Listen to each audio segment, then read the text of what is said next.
morning. Survived another challenge. Think about this, in this different world. You're a child, you're in school, you're waiting for a snow day, you get a snow day, except you're not in school. Can't even have a snow day. I don't think they have virtual snow days. New world, new times. I want to thank all the first responders who did a fantastic job yesterday, all across the board. It was a dangerous situation. It was a challenging situation. Storm was of near historic proportion, and it was well handled all across the board. More to do to clean up today, certainly, but a situation like yesterday, people can die. We've had situations with people stranded on roads through the night. It can be very dangerous very quickly. So it was handled well across the board. Roads are open, trains are running today. We'll get an update. But I want to thank everyone who worked very long and hard last night. And it was ugly out there, and they did a fantastic job all across the board. Let's start with, to my left, Mr. Rick Cotton, who is the Executive Director of the Port Authority of New York and New Jersey, runs the terminals, runs the airports. Mr. Cotton. Thank you, Governor. The airports have resumed operations. Flights have been taking off and landing at a reduced level this morning. The airlines have canceled 45% of their schedule for the day. So check with your carrier if you are planning to travel. The Newark AirTrain has 2 segments down due to icing, but a shuttle bus service is in force. All of the bridges and tunnels are open and operating with light traffic. At the bus terminal, all commuter bus lines have continued their suspension of service until further notice. There are a few intercity buses who are scheduled to depart later today. At PATH has resumed a limited 15-minute service from Journal Square to the World Trade Center to Hoboken and to 33rd Street, but service to Harrison and Newark remains suspended. Their target is to have full service restored by tomorrow morning. And Governor, that's my report. Great. Thank you very much. Mr. Patrick Ford, Chairman and CEO of the MTA.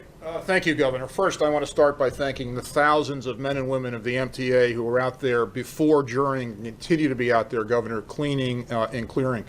Thanks to their efforts, we were able to restore subway service above ground and below ground, for that matter, at 5 o'clock this morning with residual delays.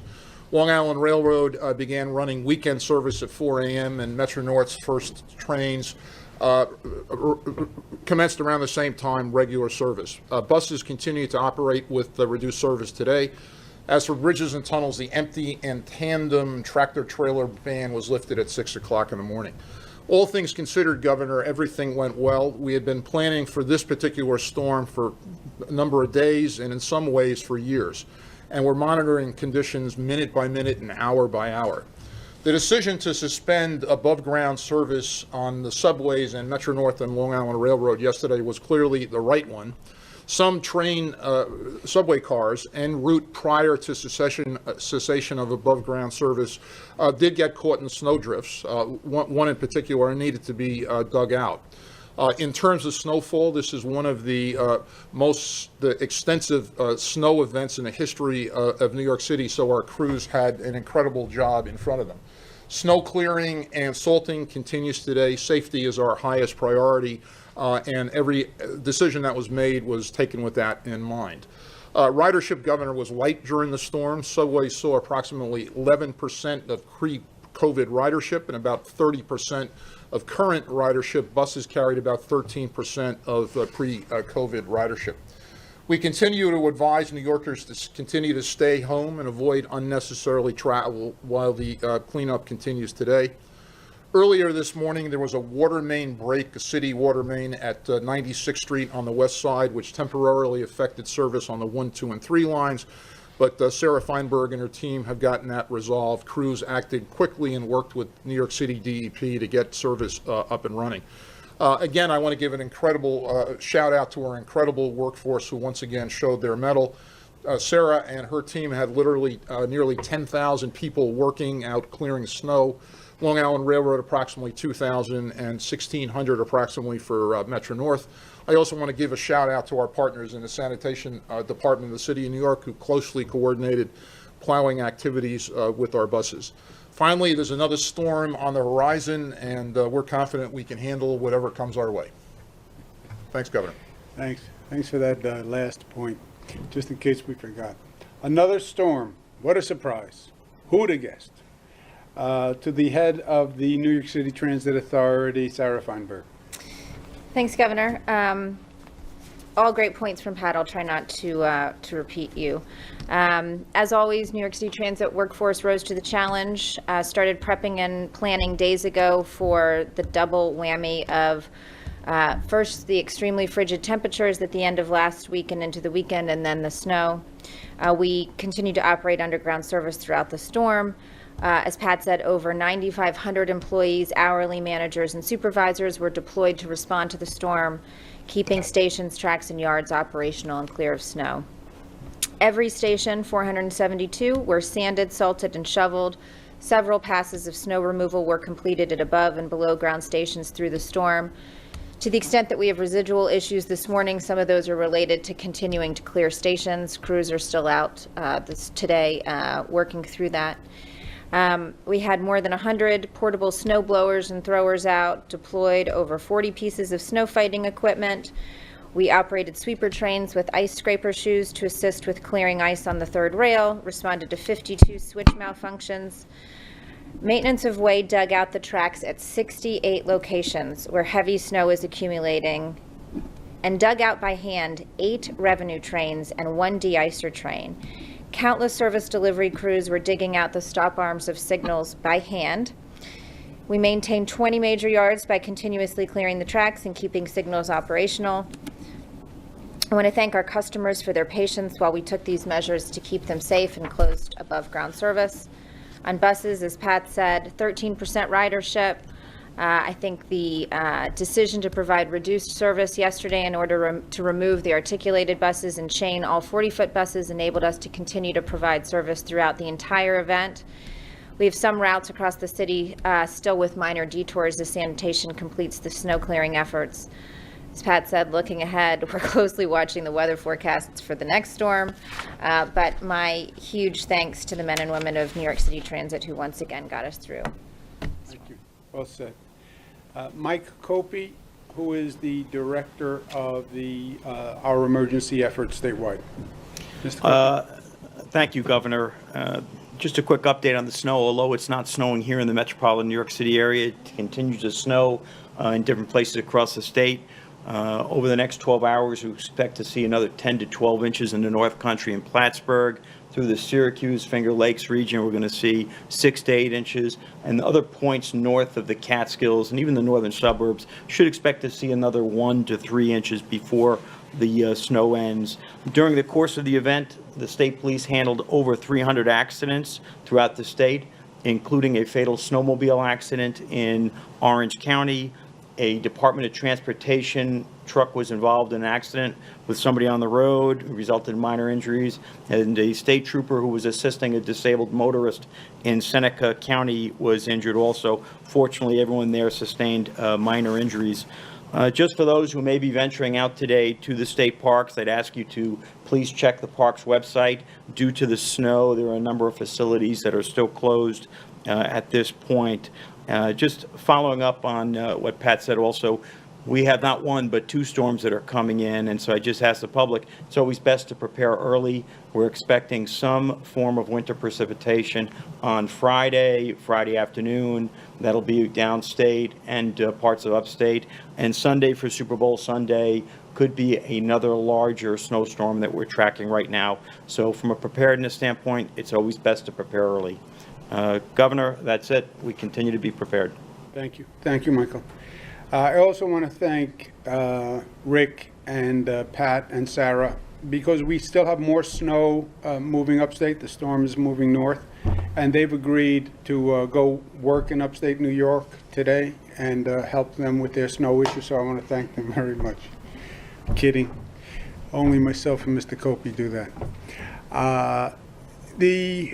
As everyone has said, thank everyone who did a great job. And you know, we tend to think that snowstorm, it's an inconvenience, it's a problem, things close, it's a problem shoveling snow.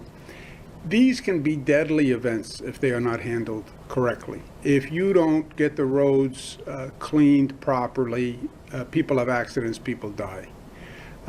If you don't get the roads cleaned properly, as I mentioned before, people get stranded.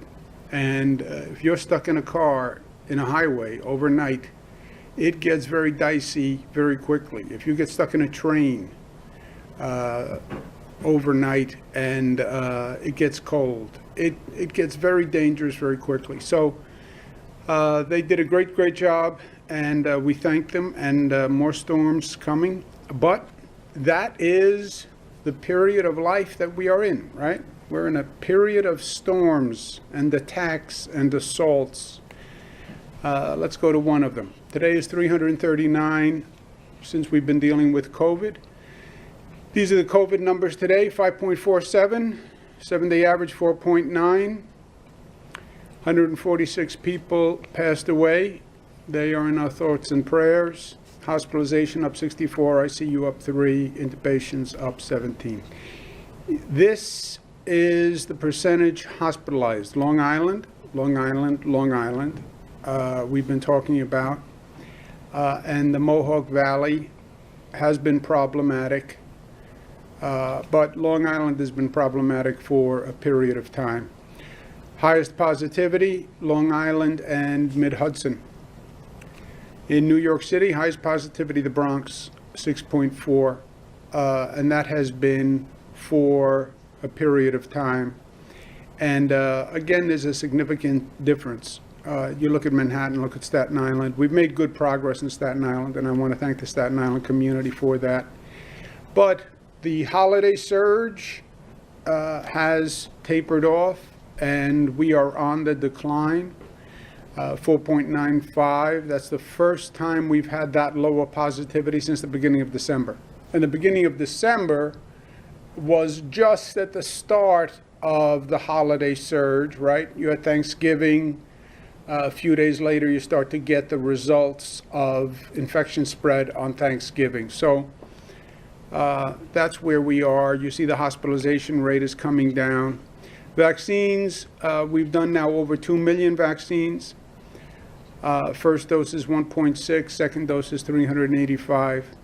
Healthcare workers are a priority. When we started this, nursing homes and healthcare workers were the two priorities.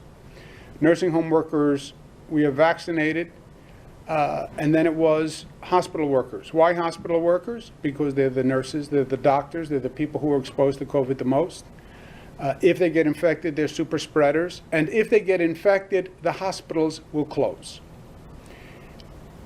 We've seen this all across the board. Hospital capacity is the key. Hospital capacity, if you get into trouble, it's going to be because they don't have enough staff, not because they don't have enough beds. They won't have enough staff. They won't have enough staff because the staff got sick. So vaccinating healthcare workers. When we started off at about 63%. We're now at 75%. That's a great progress, and I want to thank the hospitals. We still have a differential, and it's a dramatic differential, and to me, it's all but inexplicable. Some hospitals in this state, some hospitals in all regions of this state have done 100% of their frontline staff. Some hospitals are 39%, 40%, 42, 44. Hospitals within the same region go from 100% to 40%. How can you have a situation in New York City hospitals, sometimes in the same system, where some hospitals are at 100 and some are at 40? The local health departments need to focus on this. Work on those low-performing hospitals to get the vaccinations up. And that'll make a dramatic difference, because these will be the hospitals that will get into trouble if we have a significant outbreak in COVID again. So please, local health departments, focus on that. On vaccines, we say vaccine is a supply issue. That is a little bit shorthand. Yes, from a state's point of view, it's a supply issue. We have 7.1 million people who are eligible. We have 300,000 doses per week that we get. Do the math. It's a supply issue. We have an extensive distribution chain. Private pharmacies, local governments, hospitals, mass vaccination sites, which are the single most productive vaccination distribution mechanism. So we have the distribution, we just don't have the product, right? The shelves are empty. There's nothing we can do about that. That is dependent on the federal government providing us with a weekly allocation. Well, why doesn't the federal government provide us with more? Because the federal government isn't making this in the White House. The federal government is buying it from the private pharmaceutical companies, Pfizer, et cetera. So they have to increase supply by increasing the production by the drug companies. And the White House has been working on that. President Biden has made it a top priority. We had a meeting this morning with the White House officials, with the governors across the state, and we actually got good news. Federal supply will increase again. If you remember, the federal government increased the supply to the state, what we call the state allocation, 16% last week. And they said that 16% would continue for 3 weeks. That was also a big deal, the knowing what we're getting so we can actually plan. Otherwise, we were going week to week, and it was a surprise every week. This week you're going to get 250, this week you're going to get this.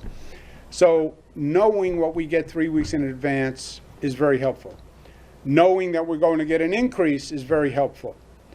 The increase is now going to go from 16 to about 20% as a direct allocation. That means the state will then turn around and supply 20% additional to the local governments. So they can count on an additional 20% in the coming weeks. That's the 16 plus the 5, 21, rounded to 20%. So that's good news. The federal government is also starting a pharmacy program direct from the federal government. We now use private pharmacies. We give private pharmacies part of our allocation for private pharmacies to distribute the vaccine. Pharmacies are focusing on 65 plus. The federal government is starting its own program where they are going to supply private pharmacies also, which will expand the private pharmacy network. Private pharmacies do the flu vaccine every year. About half of New Yorkers get the flu vaccine, and a large percentage of them get them through pharmacies. So there's a belief that the private pharmacies can be a significant distribution model. And we have started using private pharmacies. The federal government is going to give an additional 10% of that state's allocation to the private pharmacies. So private pharmacies going forward will have more. 10% in New York State is about 30,000 because we get about 300,000 vaccines per week. So private pharmacies will also have more. So local governments get an additional 20% from what they were getting. That's the 16% increase plus 5. Pharmacies are going to get an additional 10% directly from the federal government, which will increase the pharmacy supply and those people making appointments at pharmacies. The White House is also going to reimburse the state government for Fema reimbursement. It's a financial transaction for the states, but it was important to the governors, and we thank them for that. When this federal government sends the vaccine, they send it in 2 allocations, first doses and second doses. In other words, when you take a first dose, then in 21 days, that person has to come back for a second dose if it's a Pfizer. In 28 days, they have to come back for a second dose if it's Moderna.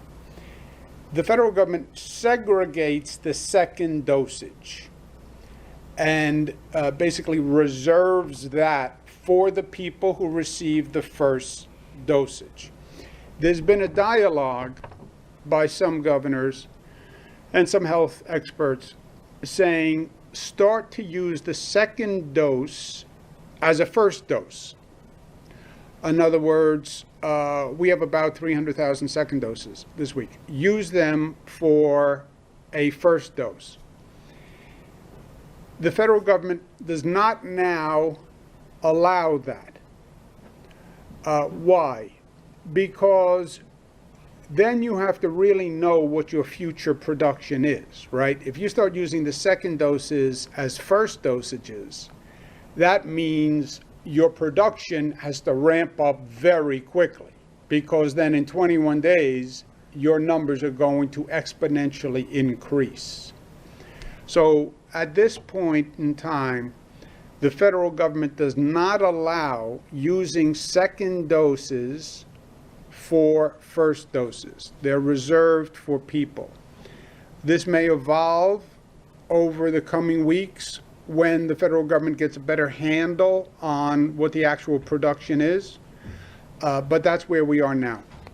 It's just not allowed. Local governments are getting more. Pharmacies are getting more. Not what anyone needs. We go back to Matilda's rule, which I announced on day 1. The one thing you're going to hear every day from everyone is, I don't have enough. You know what I just said on the White House call? I don't have enough. You know what every county executive says to me? I don't have enough. You know what every hospital says? I don't have enough. You know what every person who calls looking for an appointment? I can't get one. No one has enough. That's 7 million with 300,000. But local governments are getting more. Local governments across the state are all in a slightly different population and a different position. Suffolk County is a little different than Erie County. Rochester is a little different than Binghamton. So they are in different situations, and we want to give them more flexibility. They're getting more vaccine. If a local health department, county government, wants to add to their what's called 1B prioritization, if they want to add developmentally disabled facilities, if they want to add taxi drivers, Uber drivers, restaurant workers, they can do that if they think it works within their prioritization locally. In other words, some localities have already done a large percentage of their police, their fire, their teachers. And they do have flexibility. There is no one-size-fits-all here. So yes, we have statewide priorities, which are set by the federal government. But if a local government is now getting more and they believe in their local circumstance, they want to prioritize taxi drivers, Uber drivers, because they think that's been a problem, or developmentally disabled facilities or restaurant workers, they have that flexibility. And again, they are getting more, so theoretically, they would have additional supply to make those decisions. But that's going to be up to the local government to add in the 1B category if they think it makes sense. We're also going to look at targeting vaccinations by locations with high positivity rates. We're going to do a demonstration in the Bronx. The Bronx has a very high positivity rate in New York City and has had for weeks. We're going to do a mass vaccination site at Yankee Stadium, which is only for Bronx residents. This is to accomplish two purposes. Number one, to vaccinate a large number of people, but also to bring the positivity rate down. So we are using the Yankee Stadium demonstration to see how that works. Mass vaccination, get the high positivity down, and target people in areas where the positivity is higher, which tend to have a high predominance of Black, poor, hard to access communities, Latino communities. So we're also working on that. Local governments are working on a public safety reform collaborative. Public safety is part of economic development. They have to have a plan passed by April 1. More importantly, they have to move forward with a productive police-community relationship. Crime rate is a problem in urban areas nationwide. The tension is a problem nationwide. I understand that. But we're in the problem-solving business, right? COVID is a problem. Snowstorm is a problem. Police-community relations are a problem. I know. Solve it. And they have 58 days left to pass a new plan. Otherwise, they're not going to be eligible for funding in the state budget. But forget the funding. They should be doing that anyway. Also, it has been a long year. Snowstorm yesterday, 2 new storms on the way. People I'm with, they enjoy it. They thrive on it. Look how healthy and happy they look.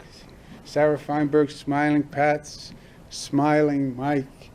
Rick doesn't smile. But he doesn't smile anyway. It has nothing to do with the storm or anything. Just Mr. Cotton doesn't smile. I've worked with him for many years. He's just not a smiling kind of person.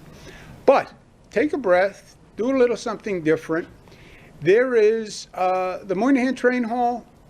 This is like an art gallery, the Moynihan Train Hall. Forget going to the Moynihan Train Hall to take a train. Go to the Moynihan Train Hall just to walk around and be amazed at something that is creative and beautiful and historic. Shirley Chisholm Park is 400 acres on Jamaica Bay off the Belt Parkway. You would never know you were in an urban environment. I mean, it is just transformative when you walk through Shirley Chisholm Park. It's the largest state park in New York City. It's also new, and it really is extraordinary. And you're on the water, and it's a totally different view, but it's just a change of pace. And Pier 76 in Manhattan, this is, the West Side will see construction activity in the coming weeks. It's going to be turned into a public space. It has been a toe pound for many, many years, and the West Side was saying it's a beautiful pier that goes out into the Hudson. So we're going to have that finally as a public space. So take a breath, little change of scenery, and yes, it's been hard. Yes, it's been hard. And yes, we're going to get through this together. And we are getting through this together. And the vaccine is coming, and we got through the snowstorm. And I believe in New Yorkers. I just believe in New Yorkers and their ability to overcome and their ability to accomplish. And that's what we've seen day after day after day. That's what we've seen over the past few weeks after the holiday surge. So let's keep going. And one day we'll look back and it will be a distant memory and we will be the better for it. Let's take a few questions, operator. Thank you, Governor. If you would like to ask a question, please use the raise hand function at the bottom of your window. We'll take a brief moment to compile the Q&A roster. Governor, your first question comes from Marcia Kramer of WCBS TV. Marcia, your line is now open. Please unmute your microphone.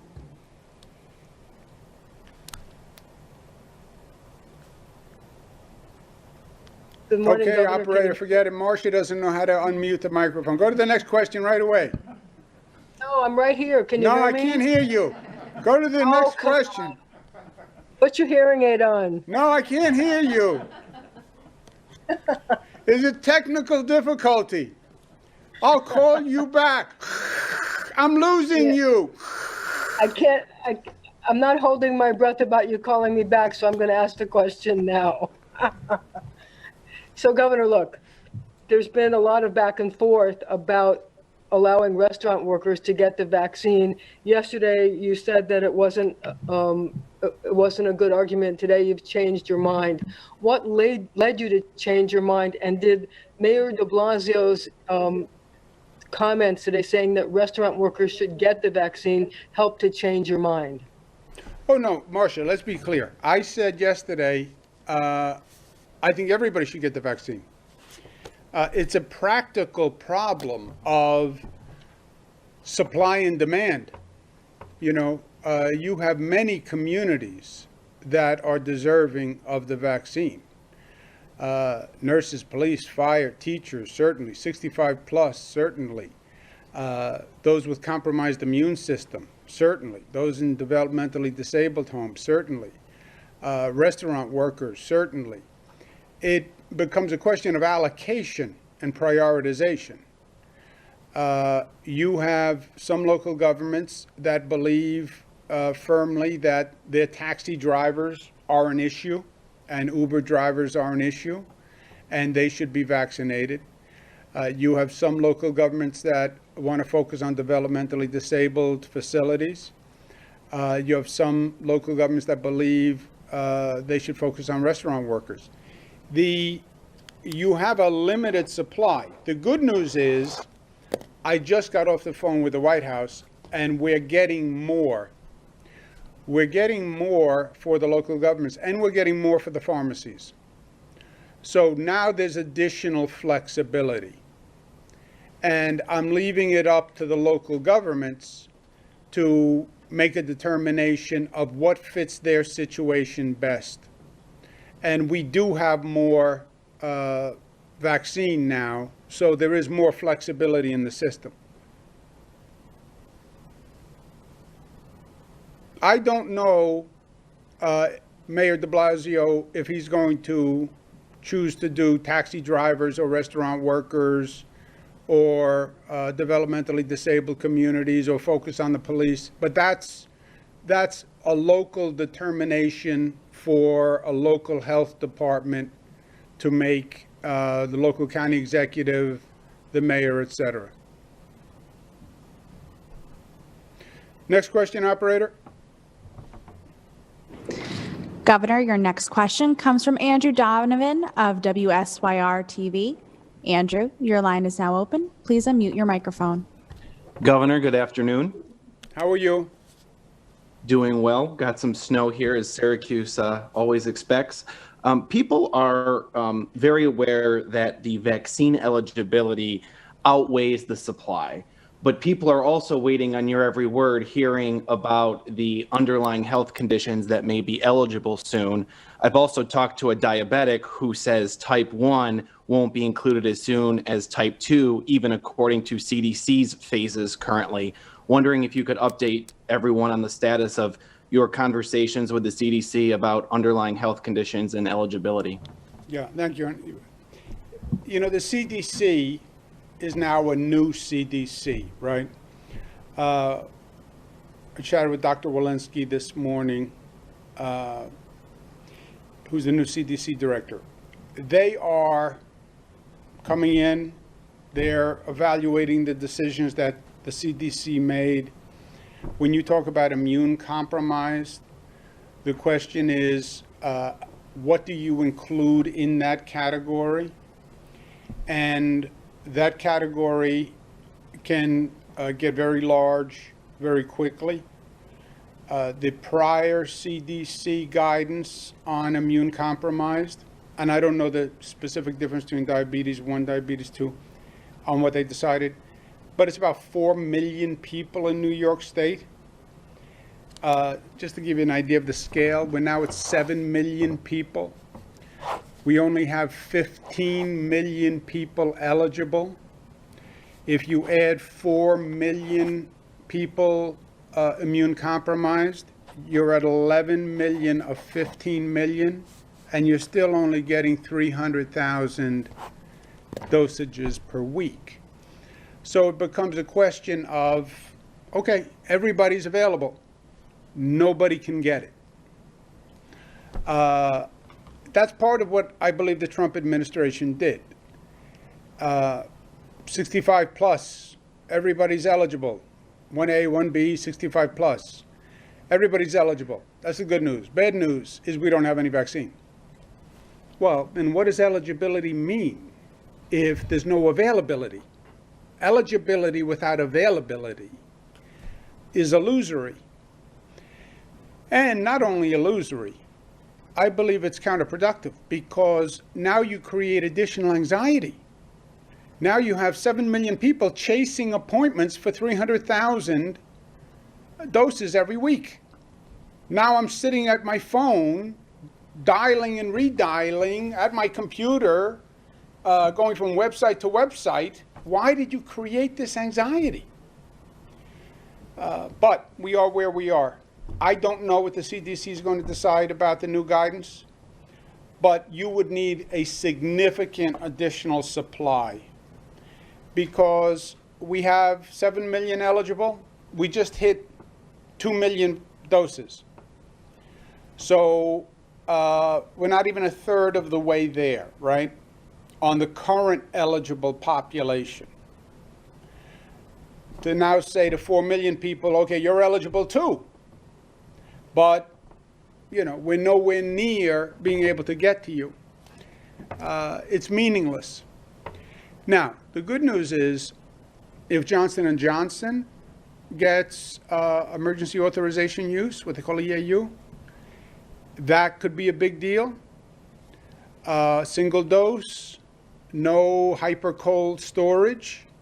That could be a significant supply increase, and that could change the reality of the situation. But without a significant increase in the supply, then it's all posturing, right? The Black community doesn't have enough. It doesn't. Latino community doesn't have enough. It doesn't. Disabled community doesn't have enough. It doesn't. Police, fire, teachers, restaurant workers, essential workers, grocery stores don't have enough. They don't. It's all true. You do the best you can with what you have, but let's recognize the reality. Next question, operator. Governor, your next question comes from Sasha Pezenik from ABC News. Sasha, your line is now open. Please unmute your microphone. Hi, Governor. Thank you for taking my my question. This is in regards to the pressure that a lot of public health officials have been feeling in New York and across the country. There has been reporting about staff leaving from your department as well as in a lot of other areas. Can you speak to what the cause of this is? Are you a difficult boss to work for? Is it the pressure of the job? Is it COVID fatigue? There are a lot of factors at play. Yeah, I think you have to take a step back. This COVID situation is unlike anything people have dealt with before. The response to it has been incredibly challenging and different.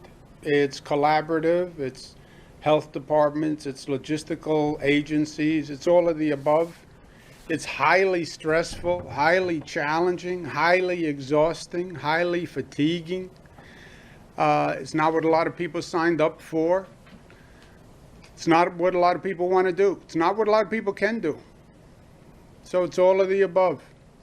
It's been nothing like it. Hopefully there'll not be nothing like it again.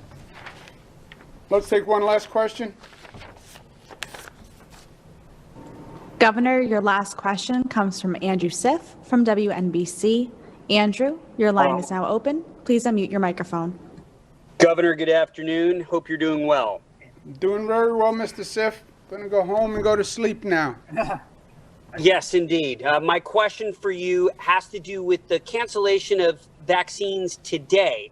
Given that the MTA was able to get service started, the roads are clear, things are in much better shape today, was it a missed opportunity to reopen some of the big vaccine hubs this afternoon?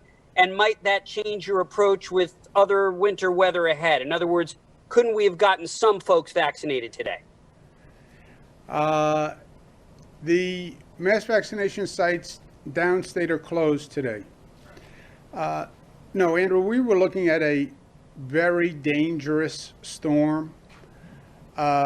People need to make these vaccine appointments. I don't think it was right to say to them yesterday in the midst of a snowstorm, by the way, you have to be at a vaccine site tomorrow morning. Frankly, we didn't want a lot of people on the roads this morning. We were still clearing roads this morning. And the appointments will be honored.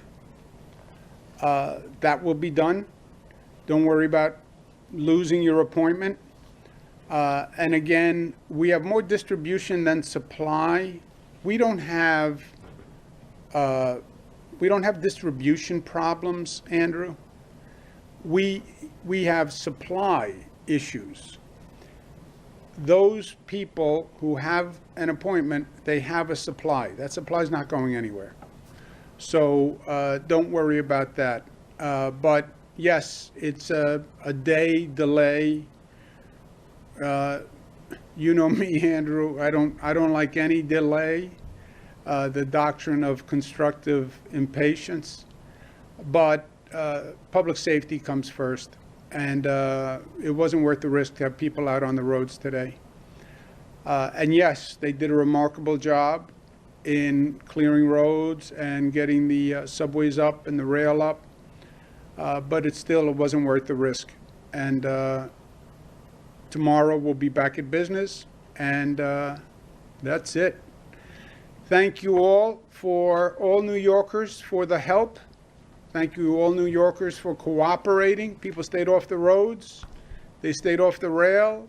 It allowed everybody to do their job. Another great New York success. Thank you, guys.